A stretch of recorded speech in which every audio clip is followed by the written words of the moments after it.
Early autumn, I was 43 and between long-haul consulting contracts, filling the gap with late-night shifts at a gas station outside a mid-sized Midwest city. It sat off exit 214, open 24 hours, surrounded by flat fields and a closed diner across the road that never seemed to change. Dark windows, a pale sign, weeds at the curb. Inside, the work was simple and repetitive. Inventory cigarettes, mop near the coffee island, log pump resets at the top of each hour. I liked the steadiness of it.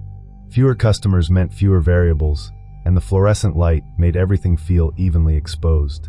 If you want more realistic accounts like this, you can subscribe for the next one. The constant hum of the overhead fluorescence blended with the refrigeration units until it became a kind of white noise. Pump 6 had a persistent quirk. It intermittently failed to auto-stop at exactly $30, and I made a note of it every night.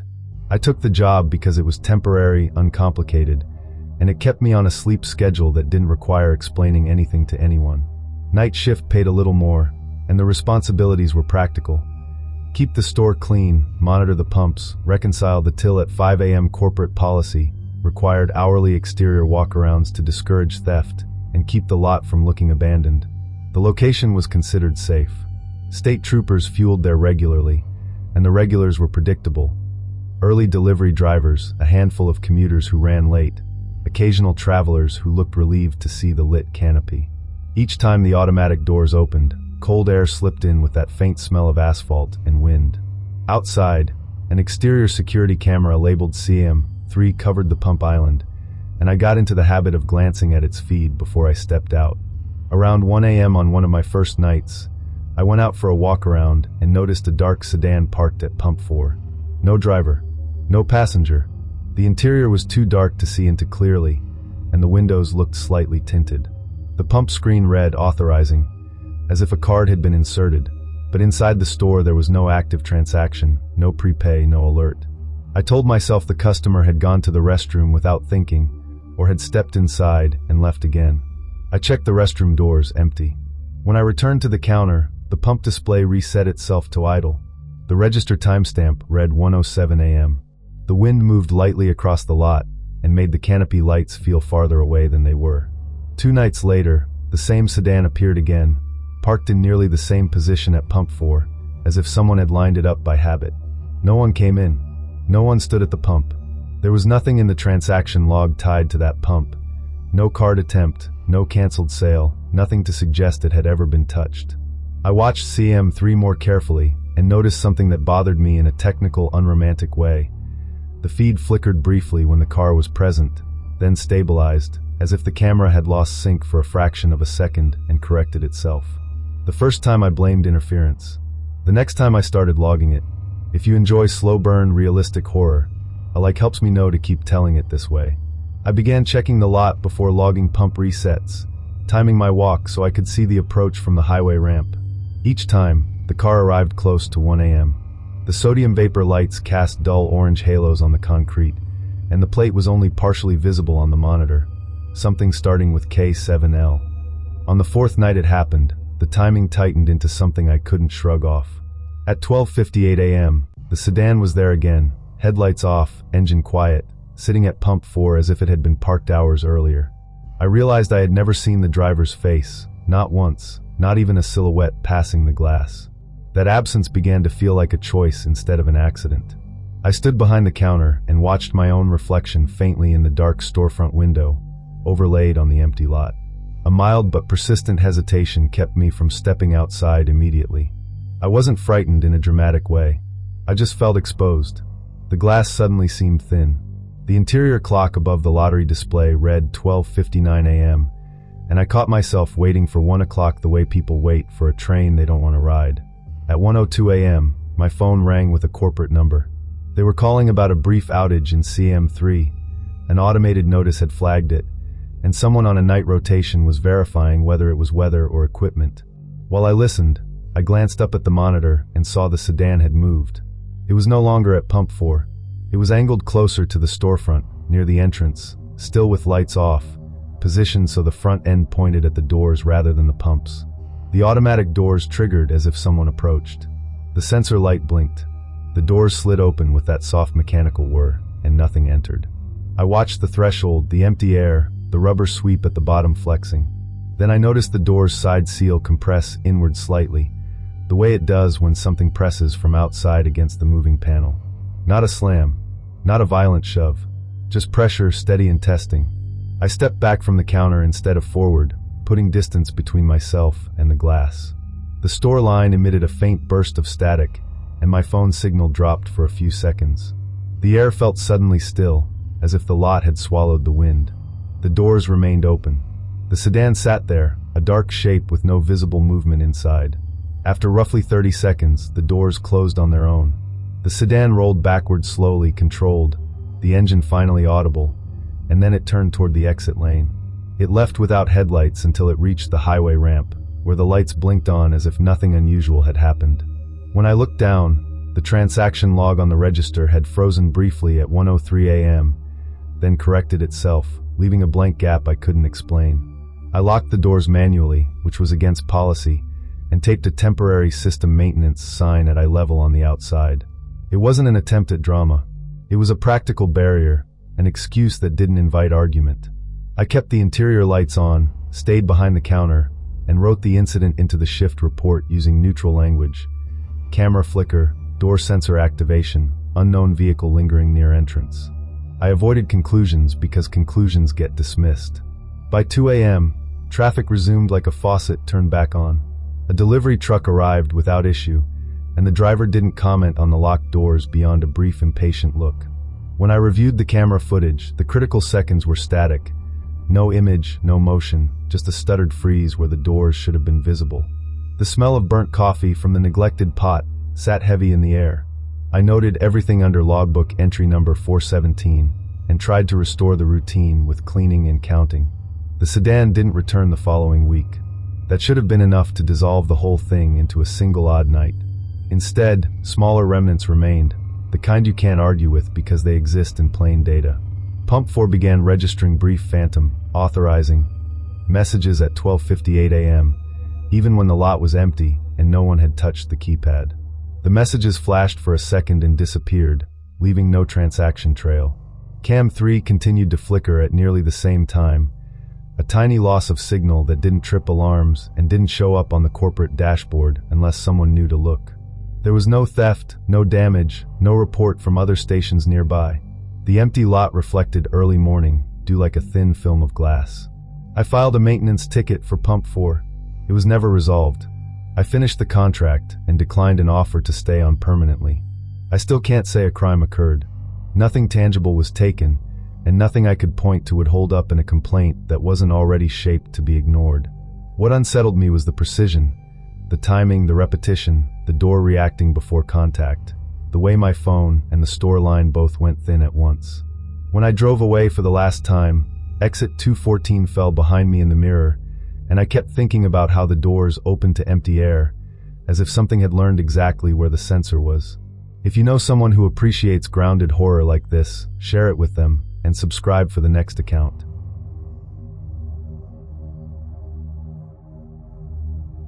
Midwinter, I was 45 and recently transferred to manage a rural 24-hour gas station off a Tulane State Highway in northern Minnesota.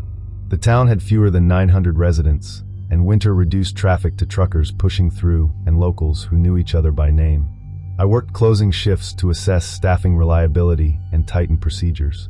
The building was older, low ceiling tiles, narrow aisles, an analog temperature dial mounted near the counter like something preserved from the 1980s. The thermostat was fixed at 68 degrees Fahrenheit and never adjusted. Dry winter air hummed steadily through the heater vents, carrying a faint metallic scent. If you'd like to hear more realistic accounts like this, you can subscribe for the next one. Corporate transferred me because of minor but consistent inventory discrepancies. There was no reported theft, no forced entry, no obvious internal fraud. Just small shortages that added up to an average of $42 per week. Night shifts provided clearer visibility. Fewer variables. Fewer excuses. The staff insisted nothing unusual happened after midnight. The store was quiet, predictable, insulated by snowbanks and darkness. Outside, I could hear snow compacting under truck tires when rigs rolled in, the sound muted but distinct. I reviewed shrinkage reports at the counter each night, comparing them to live counts. The numbers were small enough to dismiss, but steady enough to resist coincidence. On my first night alone, at 2:15 a.m., I noticed the beverage cooler door slightly ajar. It wasn't open wide, just enough to let a thin seam of light spill onto the tile. The interior shelves looked orderly at first glance, but when I counted, the numbers didn't align with the display. 2 energy drinks missing. No corresponding sale. The security log showed no door alarm trigger and no prop door warning. I assumed closing staff oversight. The cooler temperature display read 2:17 a.m., blinking faintly. Cold air leaked around my shoes as I shut the door firmly and logged it as procedural error. Over the next several nights, I began noticing a pattern that felt mechanical rather than human. Small items disappeared, single packs of cigarettes, a protein bar, a bottle from the cooler, always during heater cycling. Each time the furnace prepared to ignite, there was a metallic click, followed by a brief lag in the security feed. Not a full outage, just distortion, horizontal lines, and a faint roll before the image stabilized.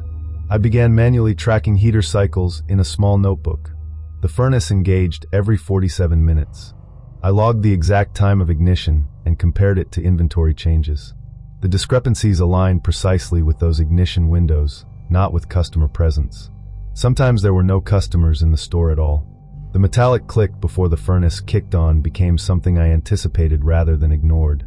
If you appreciate slow burn, realistic horror, you can leave a like. By the 4th night, I stopped reviewing footage casually. I began reviewing it clinically. The distortions lasted 10 to 15 seconds. Always during temperature shifts. Always long enough for something small to go missing. Eventually I had to admit the timing was too consistent for coincidence. The blind spots in the camera feed were measurable. They occurred during the exact window between furnace shutoff and reignition. I found myself feeling observed during those brief silences, when the store seemed suspended between sounds. The heater would click off, the hum would fade, and for several seconds there was a hollow stillness that felt larger than the room itself. On a page of my notebook labeled Cycle 12, I decided I wouldn't retreat to the office during the next ignition. I would remain on the sales floor, positioned where I could see both the entrance and the cigarette display behind the counter. I wanted to remove as many variables as possible. At 3:04 a.m., the furnace clicked off. The hum ceased mid-breath. The camera monitor above the counter flickered, the image bending slightly before stabilizing into faint static. I stood near the cigarette display instead of in the office, arms resting lightly on the counter. No vehicles were in the lot. No headlights approaching from the highway. The automatic doors at the entrance slid open halfway. Not fully, just enough to create a narrow gap. The motion sensor light above them blinked once, then went steady. No one stood outside. Snow lay undisturbed in front of the threshold. A pressure shift moved a strip of loose receipt paper across the counter, sliding it toward the edge. The air felt displaced, as if something had crossed the sensor field without displacing snow. I heard a single step behind the chip aisle, subtle, a compressing sound against the tile, but when I turned, the aisle was empty. The heater reignited with its usual metallic click. Warm air surged back into the room. The doors closed abruptly, sealing with a soft thud. The camera image snapped into clarity. I looked immediately behind the counter. 1 carton of Marlboro cigarettes was missing from shelf slot B3. It hadn't been there long enough to miscount. I had checked that section minutes earlier. There was no forced entry, no broken seal, no visible person on playback during the distortion window. The blind spot lasted 14 seconds. Long enough for a hand, not long enough for an explanation. I locked the doors under the pretense of a system inspection and placed a handwritten notice on the glass. I documented the incident carefully, avoiding speculation. Corporate responded the next morning by suggesting electrical interference related to the furnace motor. Maintenance inspected wiring, sensors, hinges. Nothing malfunctioned. Maintenance report number 8821 was marked no fault found. The shrinkage stopped the week I manually adjusted the heater cycle timing by overriding the thermostat for staggered intervals. The furnace no longer engaged precisely every 47 minutes. The warm air now pushed steadily from the vent at irregular intervals. Inventory stabilized almost immediately. Later, in casual conversation with a long-term employee, I learned a former overnight clerk had been terminated years earlier for suspected theft. He had worked winters exclusively. He reportedly knew the furnace schedule well enough to predict ignition timing. There had never been proof, just suspicion. I never found evidence tying anything together. The camera glitches still occurred during temperature changes, though less predictably after I altered the cycle. The 47-minute interval remained the factory default setting on the thermostat, still fixed at 68 degrees Fahrenheit. The static flicker on the old monitor screen looked harmless in daylight. At night, it felt like a curtain briefly drawn. Inventory stabilized and corporate considered the issue resolved. Yet after 3 a.m., I never felt entirely alone in that store. The blind spots were measurable. I could calculate their length, log their timing, reduce their frequency. What I couldn't measure was presence. By spring, I requested another transfer. When I think back on that winter, what stays with me isn't the missing carton. It's the silence between the furnace clicking off and the warm air returning, and the thermostat still fixed at 68 degrees Fahrenheit. If this account felt grounded and familiar, share it with someone who appreciates that kind of quiet unease, and subscribe for the next one.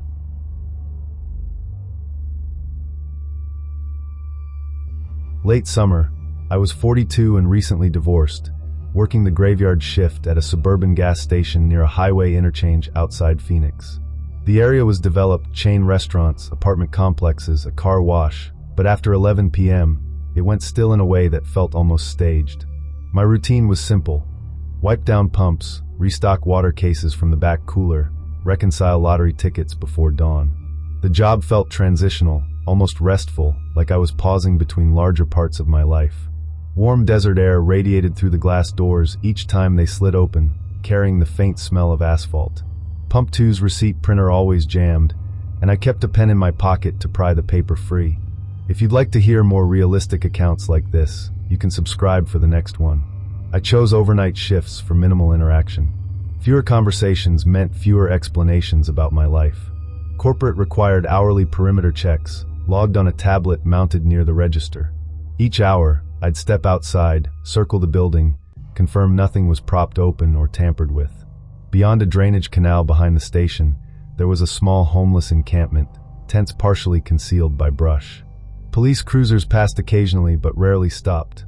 The distant freeway noise never fully stopped. It hummed steadily, like an electrical current running through the background of everything. Every perimeter check was time-stamped and signed off with a tap of my thumb. During a 2 a.m. perimeter check one night, I noticed a shopping cart near the rear dumpster. It wasn't unusual for items to drift over from the encampment. The cart was empty except for a folded gray blanket placed neatly in the basket. The rear security light flickered intermittently, bathing the area in uneven illumination. I assumed someone had parked it there temporarily. I logged the check and went back inside. By morning, the cart was gone. I couldn't recall when it had been removed. The buzz of insects near the dumpster light lingered longer than it should have. Over the next week, the cart reappeared, but only during my shift. I began to anticipate it around 1:30 a.m. Each time, it was positioned facing the back employee door, aligned squarely toward it. The blanket was folded identically, edges tucked cleanly as if measured. Camera footage showed nothing. No one pushing it into frame. No one retrieving it. I reviewed several nights in sequence and found only gaps, moments when the area was empty, then moments when the cart was simply there. I started checking earlier, trying to intercept its arrival. At 1 a.m., nothing. At 1:15, nothing. By 1:40, it would be in place. The heat lingered in the asphalt long after sunset, rising in faint waves under the security light. When wind moved through the lot, one of the cart's wheels emitted a faint squeak. If you enjoy slow-burn, realistic horror, you can leave a like. The repetition felt deliberate rather than accidental. One night, standing just inside the doorway, I noticed something I hadn't before. The cart wasn't merely facing the door. It was aligned precisely with the employee entrance keypad mounted to the right of the frame. The 4-digit code pad was positioned at shoulder height. The cart's handlebar pointed directly toward it, centered. I didn't feel threatened in a dramatic way. I felt observed, measured. I stopped stepping fully outside during checks. Instead, I stood just inside the threshold, letting the cool air from the AC meet the warm night outside. My hand rested near the doorframe while I watched. At 3:12 a.m., during another perimeter check, I saw the cart closer than before. Not dramatically closer, but enough that the shift was undeniable. The blanket inside was no longer tightly folded. It looked slightly compressed, as if someone had leaned against it or sat on it briefly. The rear security light flickered once, twice, then shut off completely. The darkness was sudden and total, swallowing the back wall and the drainage canal beyond it. In that moment, even the freeway hum seemed to thin out. I became aware of my breathing and the cool air pressing against my arms. From somewhere near the canal, I heard slow movement, brush displaced deliberately, not by wind. I remained inside, one hand on the metal doorframe, not stepping across the threshold. The cart shifted forward a few inches. Not rolled freely, not pushed forcefully, just guided, controlled. The squeak of the wheel was brief and muted. I told myself it could be wind, but the air was still. No gust. No debris moving across the pavement. The blanket remained in the basket, slightly indented. When the light flickered back on, the lot looked ordinary again. No visible figure. No movement near the canal. The cart stood quietly, aligned with the keypad. I did not step outside. I marked the perimeter check as complete at 3:12 a.m. on the security tablet without leaving the doorway. The following morning, I filed a report under loitering concern, avoiding dramatic language. I described the cart, its repeated placement, and the light outage. Police drove through that evening, but found nothing unusual. The cart did not appear for the next 3 nights. The absence almost felt staged, as if responding to attention. I began double-locking the employee entrance during my shift, listening carefully to the metallic click of the deadbolt engaging. I reviewed footage again and again. The cart's arrivals remained unrecorded. The light malfunction could not be replicated during inspection. Maintenance replaced the bulb and wiring without comment. 2 weeks later, I learned the cart had appeared during a co-worker's shift. He mentioned it casually, assuming it belonged to someone from the encampment. The blanket was neatly folded again. Camera footage showed no arrival, only an empty frame that became occupied between recorded intervals. The rear light no longer flickered after replacement. Yet the memory of that wheel's faint squeak lingered with me, a small mechanical sound that felt too intentional. I stopped reviewing footage after that. Watching didn't clarify anything. It only reinforced the gap. I eventually left the job without further incident. Nothing criminal occurred. No one attempted entry. No damage was reported. What remains with me is the alignment, the cart positioned precisely toward the keypad, adjusted inch by inch over time. It felt less like someone trying to get inside, and more like someone measuring the distance, calibrating something unseen. I still think about the folded gray blanket facing the door, and the quiet hum of the freeway behind it. If this account stayed with you, share it with someone who appreciates grounded horror, and subscribe for the next one.